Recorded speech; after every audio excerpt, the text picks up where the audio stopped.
Hello, guys. This is something different that we're trying out. It's a season review. I'm joined by manager Luke Evans and assistant manager Shane Hudson. Just something a little bit different to look back at the season that's just been. So, chaps, how we both coping? Yeah, I Well, mean, it's as hard as it is for everyone, I suppose. It's obviously all come to an abrupt end for us, but just got to get through it. So boring, but also understanding what's going on in the world. it's just a weird, like you say, it's a weird time, but it's also a good opportunity to make the most of kind of having that little bit of extra time because, it's something that we don't usually get. We're usually kind of out and about here, there and everywhere and don't get that time. So I suppose you've just got to take the positives from the situation as well. So, obviously, with this COVID-19 coming about, it's all the end of the season. How do we both feel about the decision to null and void the season? Yeah, I mean, I completely understand the reason behind the null and voiding. Obviously, points per game was another way of doing it. I completely understand why the teams up the top end of the division would have been pushing for that. We were in a situation whereby it didn't really affect us, so it's difficult to have a massive view on it from our side. But I think if I was at the top of the league and I'd have been up there all season, I'd be wanting to get some sort of reward for it. But null and void, I understand the reasons. So is it more of a frustration for you that because of where we were in the table, that individual results get wiped out, like goals scored and assists and that sort of thing, that technically, according to the FA, they won't stand anymore? Yeah, I mean, it's difficult from that side of things, but obviously, we're all human beings. We've been there and done it. We know what performances we've had. We know what goals we've scored. We know where the assists have come from. And for us, the last 6 games that we would have played had this not come about, it would have been, a lot of chopping and changing, trying different things ready for next season.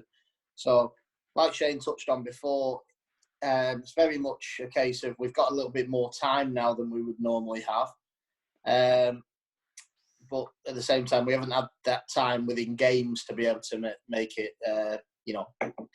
put things into practice. Some of the ideas that we're thinking about now, we could maybe have done that in the final 6 games of the season. I mean, obviously, you two joined in September. How do you think your first season at the club went? I mean, I'll go if you want, Mike, first. I've absolutely loved it. I think I've touched on a couple of times speaking to different people. The second kind of arrived at the club and walked through the door, we were immediately made to feel welcome. People showed a lot of belief in us and gave us a lot of respect early on. And you just felt like you were stepping into a family and you were being welcomed in by everyone at the club. And that was really good. We didn't come into kind of chatting behind the scenes or anything like that. It was all very much empowering us and saying, go on, show us what you can do, show us what you can implement and take it from there. Yeah, I think for myself, exactly the same. I mean, from the second that we came into the club, like Shane's already said, we were made to feel welcome. And I think that was the main thing. And the promises that were given to us from, the people at the club, they've stuck to that. And that's what's made us feel so good. We were told, listen, we know it's going to take a few games to turn things around. We know that you're going to want to put your stamp on it. So, when things didn't go great at the start of the, at the start of our tenure, if you like, we've had that time to turn things around. But it's just been a great club for us to come into. And like I say, I mean, I was just talking to Magsy the other day and he's saying we came in September. Feels like we've been there 3, 4, 5 seasons already. And, we have our own conversations between myself and Shane. And obviously, when you're losing a couple of games when you first took over, you ask yourself, have you done the right thing, coming over? But every single time we've spoke, we're 100% behind ourselves, but we're also behind the fact that we love being at the club and we're working that extra bit hard for some of the people behind the scenes that deserve that little bit of success that hopefully we can bring. when you struggled those first couple of games, what was it that you had to change to then start turning form around? I think from my own point of view, we were basically watching the lads, if you like, the first couple of games. We sent them out with a way in which we wanted to play, but it was a case of how were they going to adapt to how we wanted them to play, and whether we were going to be able to implement our ideas. We made a couple of mistakes. For example, we played at home to Ashton Athletic. I decided to play 3 at the back, and we got absolutely battered for 45 minutes of football. And, we lost that game because of that. But it was a lot of trial and error and a lot of hard work behind the scenes from us, working out how players played and how we could get them to play in a way that suited us as managers, but also suited them as players. And I think that's where the tricky results came from, was that it just didn't happen overnight. We get a lot of credit and a lot of accolades from people that said, what a great job you've done, and this, that and the other. But what people don't really realise is we only actually won one of the first 9 games that we were in charge. Had we already been at the club for a number of years, going on that sort of run potentially could result in a sack. But like I said, the promises that we were given that we'd have the time to turn things around and do things our way hopefully come to fruition on that. I mean, I'm sure Shane will want to add on that. Yeah, I think, like you say, in them early games, as Luke said, we were watching the lads, but you could see in the lads that they had the potential, they had the ability, and they had that desire. They just almost needed them little bits of tweaking, them little bits of information, a little bit of guidance every now and then, and just saying, look, this is how we're going to do it. Go and give it your best shot. But the group of players we inherited and the attitude of the lads and the desire made it a little bit easier, which sounds a little bit silly when we went on the run that Luke's obviously just mentioned, the kind of 1 win in 9. But it made it easier because we knew that we'd turn that corner at some point, and it was just a case of chipping away and chipping away and chipping away until we got 1 or 2 results, and then obviously what follows.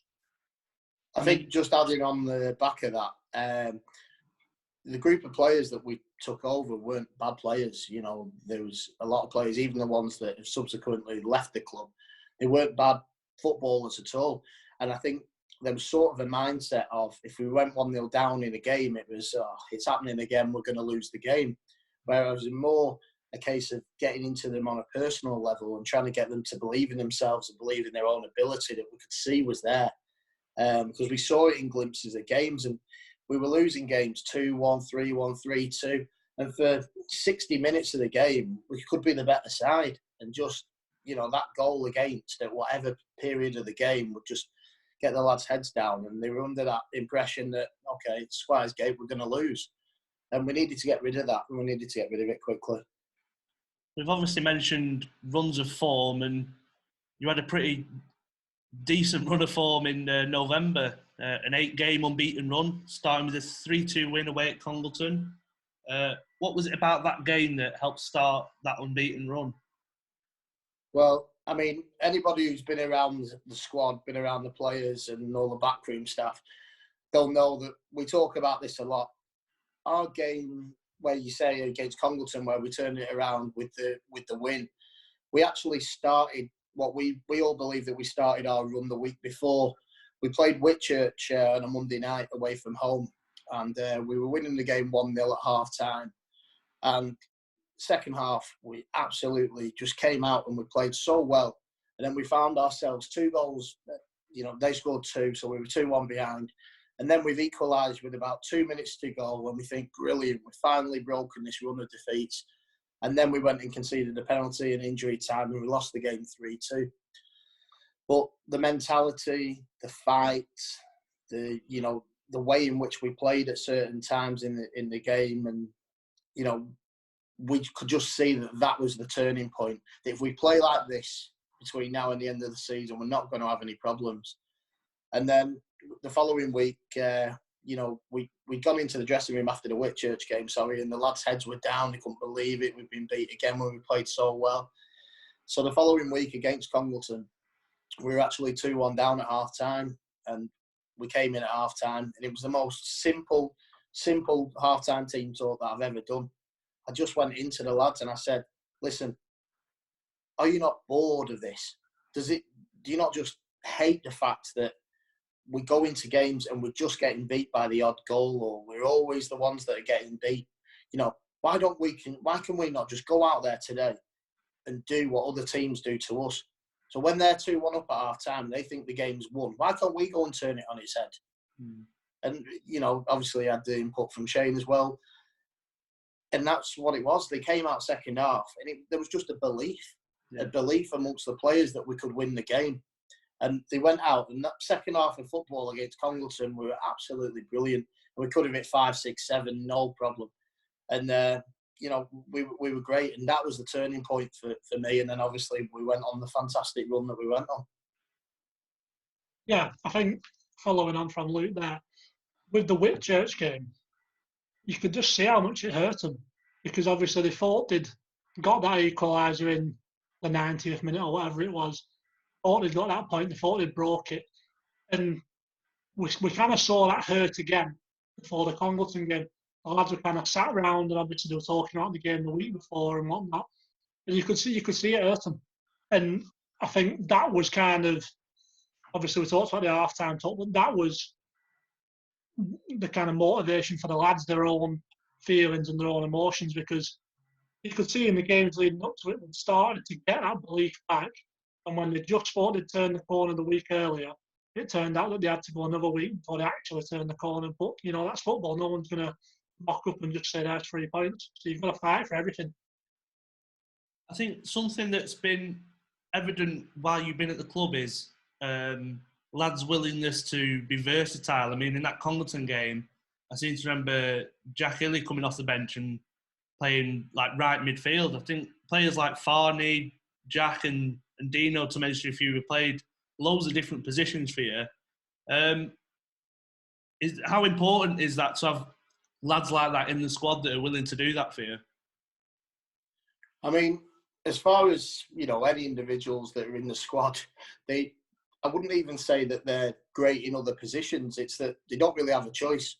We tell them that's where they're going. You know, we've said to Farney a couple of times, you've got to play centre-back today, or you've got to play right-back. He's been fantastic. And it's not that he's going to be that great in that position. It's just something that we've identified within whichever player it is that's going to play in that position. And we feel that they can do a job. And like we've touched on before, the group of lads there, they will do anything for you. And when you ask them, you know, we need you to step in at right back, need you to step in at centre back, there's not ever anybody who will say back to you, no, I'm not doing that. They all want to be part of the collective role, which is trying to get 3 points out of the game. And whatever it is that they need to do to go on the pitch, they'll do it. And it's been great.